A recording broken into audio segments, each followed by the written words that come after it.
এটা অন্য একটা প্রজাতি বেলে রে, এমনি যে নদীতে যে প্রজাতি পাওয়া যায় না ওই প্রজাতি। হ্যাঁ এই কম, এই যে উপরের আইসটা কম।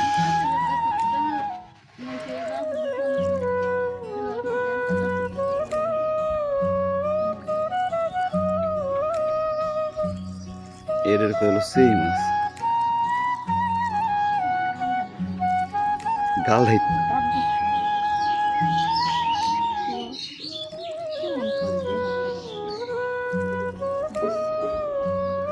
খুব খুব একটা ডেঞ্জারাস না, কয়টা দাদা আছে গুনেই তো কই দেওয়া যায়।